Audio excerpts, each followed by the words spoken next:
こんばんは、柚木ゆかりです。今回からは最後のシナリオ、1952年を国連軍にてプレイしていきます。まずは PDF を確認します。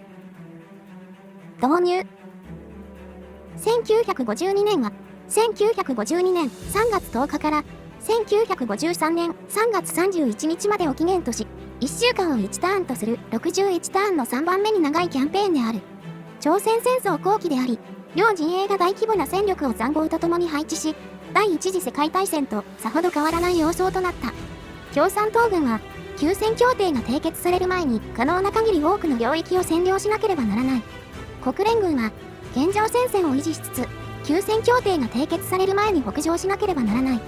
両陣営に共通することは、現状の戦況の打開であり、敵よりも有利な条件で休戦を迎えることである。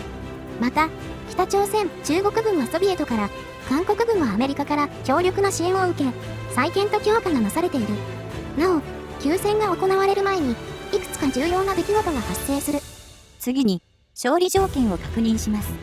なお、ここからは国連軍の事項のみ読み上げます。完全勝利条件。国連軍は、シナンジュ、オンサンラインを含む南にある北朝鮮の主要都市をすべて占領するか、60VP に到達できれば勝利となる。次に、増援の確認を行います。これからの増援部隊は、航空部隊のみとなります。最後に、予備兵力の確認を行います。獲得できる予備兵力は2個のみとなります。以上で確認を終了し、シナリオを開始します。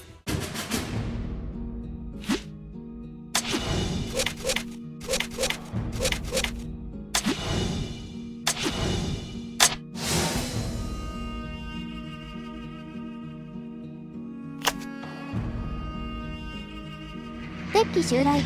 目標はソウルです。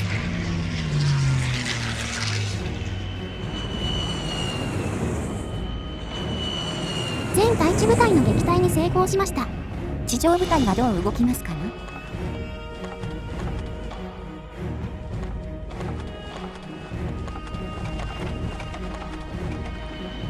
敵からの攻撃は確認されませんでした。第90ターン、3月10日へ突入しました。先の航空戦の結果、我が方は計7個の兵力を損失しました。戦果としては、ミグ15迎撃部隊1個、爆撃部隊1個の殲滅に成功しました。了解です。作戦開始。作戦が開始されます。あなたは国連軍を率いて、38度線に固定された戦線の維持と打破を指揮します。韓国軍は、アメリカ製の武器と訓練によって非常に強力な戦力となっています。また、最新鋭機である F86 セイバー迎撃部隊が多く配備されており、その中には精鋭部隊も存在します。これらによって、陸・空戦力はかつてない最大戦力となっています。しかし、長引く戦争によって動員できる増援部隊は少数の航空部隊のみとなり、獲得可能な予備兵力も非常に少なくなっています。現在の戦線は膠着状態にありますが、それは敵も同様です。近い将来に休戦協定が締結される見込みであり、少しでも有利な条件を引き出すために北部への侵攻を目指してください。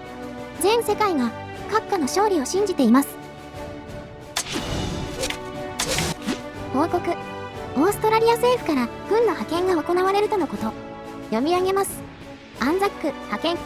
オーストラリア政府は国連の活動をより積極的に支援することを決定し、旅団を韓国に派遣しました。次のターンにオーストラリア旅団は韓国の港で参戦する。最後の地上部隊増援ということになりますかな？了解です。報告。韓国軍にて新たに空軍が創設されたとのこと。読み上げます。韓国空軍創設。韓国空軍が創設されました。パイロットはアメリカにて第二次世界大戦時の戦闘機で訓練を受けており、間もなく運用可能になります。ここで少し訂正があります。間もなく運用可能とありますが、すでに攻撃航空部隊3個が配備済みであるため、今週から運用可能です。対地戦闘に優れた攻撃部隊である点は非常に良いですね。了解です。報告。香港に共産主義の脅威が迫っているため、イギリス歩兵旅団1個が離脱するとのこと。了解です。報告。各地で雨が降っており、今後の天候悪化が予想されるとのことです。天候悪化による機動力の低下、特に戦車の突破進行が封じられる可能性には留意すべきですね。ここで提案されている計画を実行します。移動野戦外科病院マッシュの設置。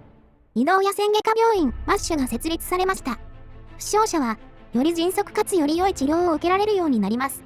以後、ターンごとの予備兵力獲得がプラス1増加します。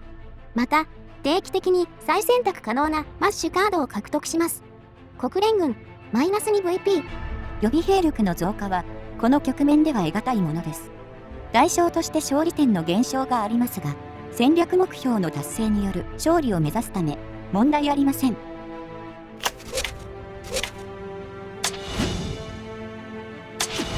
報告します。アメリカ軍第1機甲師団の派兵が提案されています。当然実行します。第1機甲師団、派遣決定。条件、少なくとも 5VP を保有している。テキサス州フォートフットから韓国へ、アメリカ第1機甲師団を派遣します。2ターン後に、以下の部隊が韓国港湾都市に到着します。アメリカ第1機甲師団所属の戦車連隊2個、自動車化歩兵連隊1個、偵察大隊1個、自走砲大隊1個、兵隊部隊1個。国連軍、-5VP。勝利点は大きく減少しますが、先も述べた通りに問題はありません。部隊の移動を行うことが可能になりました。では、部隊の移動を行う前に、現状戦力と戦況の確認を行います。まずは現状戦力の確認から、アメリカ軍を確認します。全歩兵連隊の兵力は半減したままです。どうやら2年近くの間、兵の補充が行われなかった模様。自動車化歩兵連隊については、第1騎兵師団所属の部隊のみが半減。その他部隊については完全充足となっています。7個の戦車大隊は、それぞれを主力部隊の基礎として運用していきます。司令部、支援砲兵、そして自走砲大隊の数も十二分に存在します。航空部隊を確認します。充足低下している迎撃部隊は、先の航空戦で傷ついた部隊です。この迎撃部隊についてですが、一部隊を除いて開戦初期よりも強力な部隊となっています。特に F86 セイバー6部隊は、かつてない最強の迎撃能力を誇ります。さらにその中に、精鋭迎撃部隊も含まれます。残る一部隊については、戦略爆撃飛行隊と同等の航続距離を誇る迎撃部隊となります。充足低下している攻撃部隊は、これらも先の航空戦で傷ついた部隊です。攻撃部隊のうち3部隊については、新たに換装された F80 シューティングスター部隊となります。以上のことから、陸・空ともに戦力はより盛況となっています。次に、韓国軍を確認します。韓国軍のほとんどの正規部隊は、アメリカからの支援によって強化されています。戦車大隊は兵力が低いため、他のアメリカ戦車大隊とともに運用する形となります。歩兵師団は、全10個が大幅に強化されています。特に兵力については、旧歩兵師団と比べて 1.75 倍となっています。さらに機動力も強化されています。ここで注目すべき強化として、能力、突破への随伴が可能な点です。今までは突破進行後の兵力の低さが弱点でしたが、その弱点は完全に克服されました。以上のことから、主力部隊には最低1部隊、激戦となる戦場には2部隊を投入する運用となります。歩兵連隊は、1部隊を除いて全て強化を受けています。全ての能力は、アメリカ歩兵連隊と違いがなくなり、主戦力として運用可能です。なお、こちらのアメリカ歩兵連隊のスタック値についてですが、これは兵力が半減しているためであることに留意してください。遊撃連隊は、兵力が半減していますが、全て再建されています。主力部隊への補助戦力として運用します。装甲歩兵連隊は、機械化歩兵連隊が強化を受け、新たな部隊となりました。戦闘力が強化された代わりに、機動力が低下しています。注目すべき点として、この部隊単独で突破が可能です。そのため、その他戦車大隊と同様、主力部隊の基礎として運用していきます。装甲偵察連隊は、装甲歩兵連隊と同様に新たな部隊となっています。戦闘力がやや上昇している以外、能力は変わりありません。前線歩兵は、実戦に耐えうる兵力を有しました。機動力も向上されており、また突破への随伴も可能となっています。司令部、支援歩兵については3個ずつ配備されており、支援も十分となっています。以上の陸上戦力から国連軍の双璧を担う増強がなされています。特に歩兵師団についてはさらに強化された盾となり、国連軍主力部隊を守り抜きます。一つ留意すべきは、歩兵師団の兵力回復は旧式と同様です。つまり、予備兵力1個で兵力2個の充足回復となります。数少ない予備兵力をどの部隊に振り分けるかは、よく考える必要があります。韓国空軍については、すべて対地戦闘力が高い攻撃航空部隊となります。一部隊のみ兵力が半減していますが、戦闘力の低下を受けずにスタック値が半減しているため、大きな利点となります。最後に、その他の各国派遣軍について、歩兵旅団は、アメリカ自動車化歩兵連隊と同等の機動力を有していますが、戦闘力が低いです。そのため、主力部隊の補助に徹した運用となります。歩兵大隊8個は、再主力部隊へ投入する運用となります。その中でもコロンビア・フランス歩兵大隊は、2打撃までなら耐える兵力を有しています。戦車連隊、司令部、支援砲兵、これらは一組で主力部隊の基礎となり得ます。航空部隊については、優れた能力を有する迎撃部隊が2個配備されています。オーストラリア空軍第77迎撃飛行隊は、優れた航続距離を誇ります。南アフリカ空軍第2迎撃飛行隊は、F86 に換装されており、最高の航空戦闘力を誇ります。その他、対地攻撃に優れた航空部隊が2個配備されています。以上、陸軍合計122個、空軍合計51個が現状戦力となります。最後に、戦況の確認及び戦略目標の確認を行います。こちらが、現在の戦況となります。38度線の中央から東部山岳地帯を確保しています。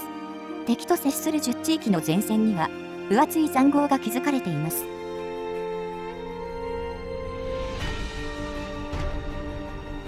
ただし、東部3地域は他の前線と比べて塹壕が薄いことに留意すべきでしょう。対する敵軍についても、同じ規模の塹壕が築かれていると思われます。また、後方ではパルチザン部隊の存在が確認されています。そして、我々が目指す戦略目標は、シナンジュからウォンサンまで前線を押し上げることにあります。以上で、すべての確認を終了します。部隊の移動へ移ります。東部制空作戦を実行。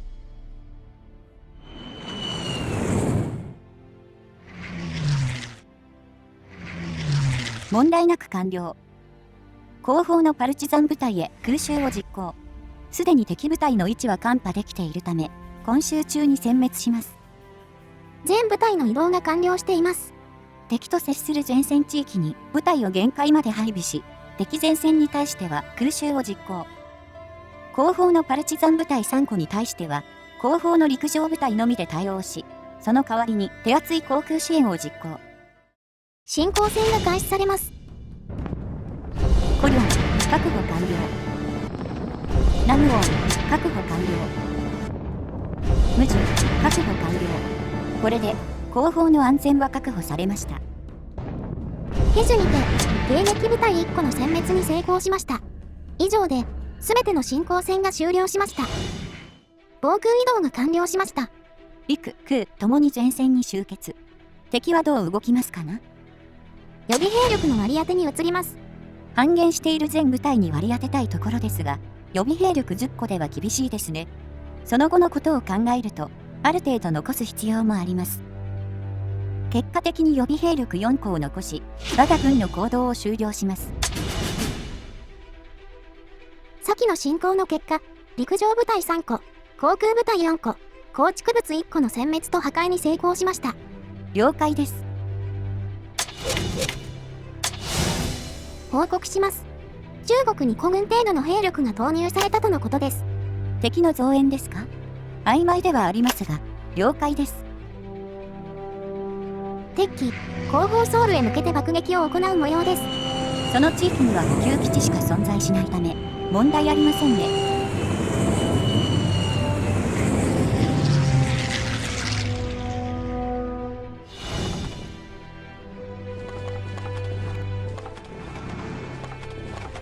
陸上上侵攻は確認されていません。了解です。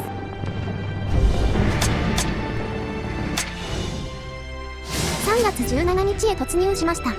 報告として、防空網突破を試みていた全迎撃部隊4個の殲滅に成功しました。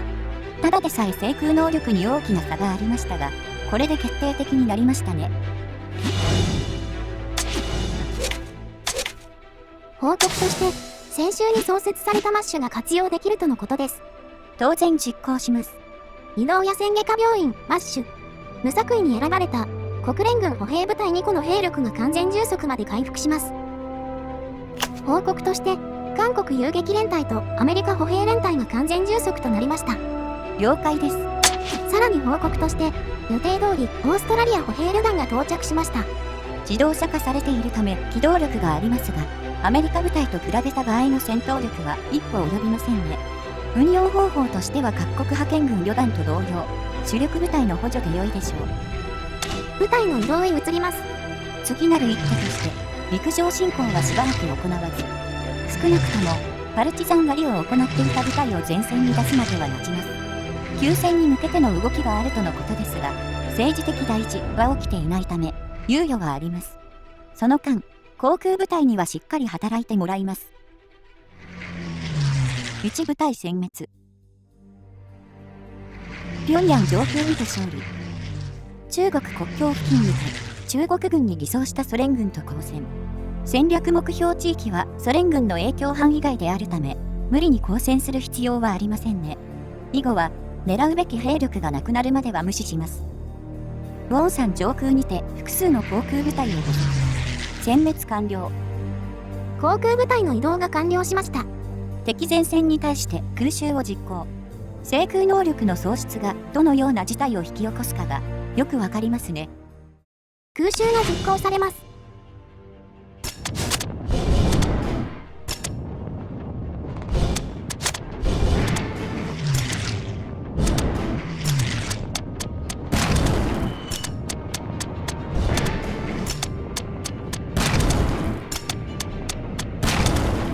予想通りですが、敵の塹壕もしっかり築かれています。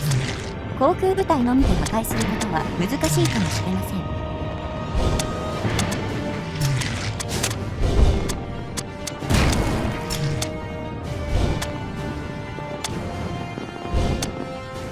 報告として、北朝鮮戦車大隊1個の殲滅に成功しました。了解です。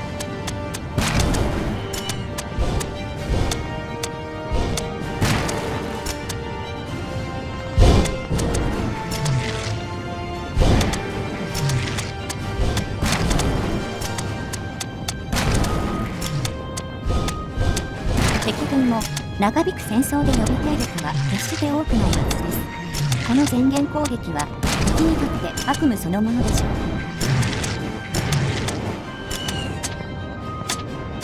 以上で全ての空襲が終了しました。予備兵力の割り当てに移ります。兵力補充は前線部隊が最優先です。予備兵力を3個残し、我が軍の行動を終了します。航空戦の結果、中共軍攻撃部隊2個、北朝鮮迎撃部隊1個、ソ連迎撃部隊1個を殲滅しました。了解です。報告です。ソビエトから砲兵用を中心とした大量の装備が持ち込まれたとのことです。了解です。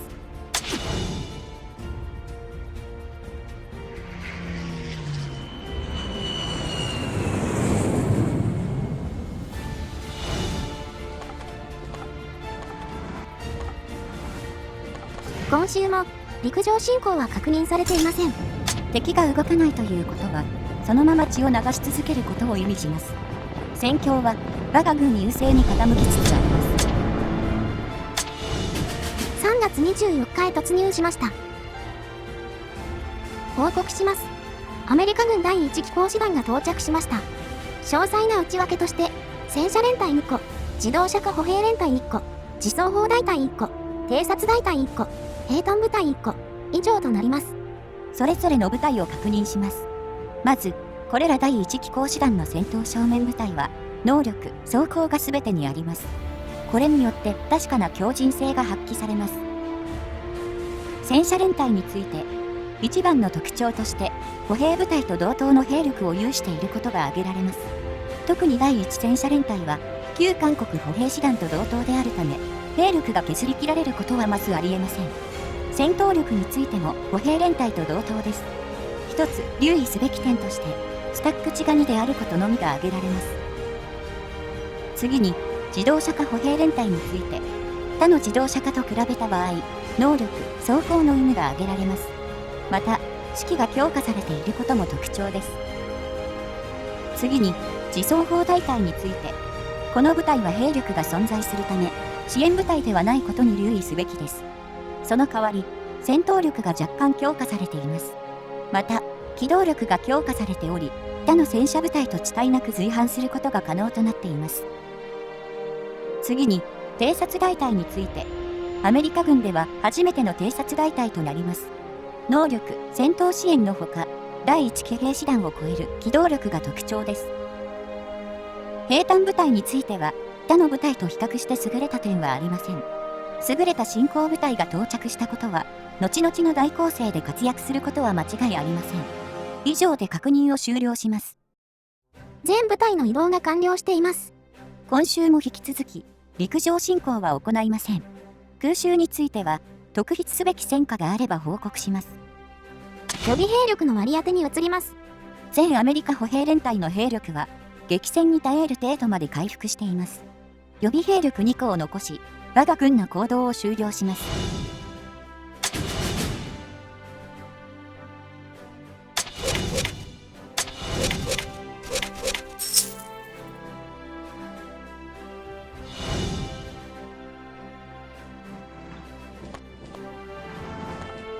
今週も陸上侵攻は確認されず、3月31日へ突入しました。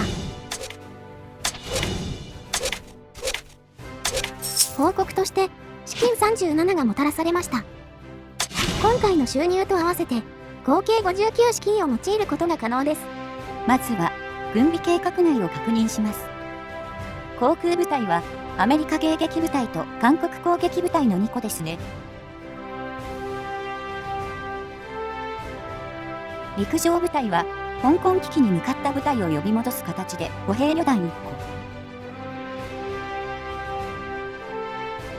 第77任務駆逐艦、沈んでいたのですか？しかし現状、海上封鎖は実行できているため、これを再建させる必要はありません。決断しました。アメリカ空軍第339全天候迎撃飛行隊、再建。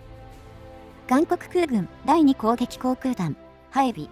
イギリス連邦第29自動車化歩兵旅団、再配備。そして、すべての資金を予備兵力に費やします。これで、大攻勢の準備が完了しました。部隊の移動へ移ります。攻勢準備は完了していますが、今週も進行はしません。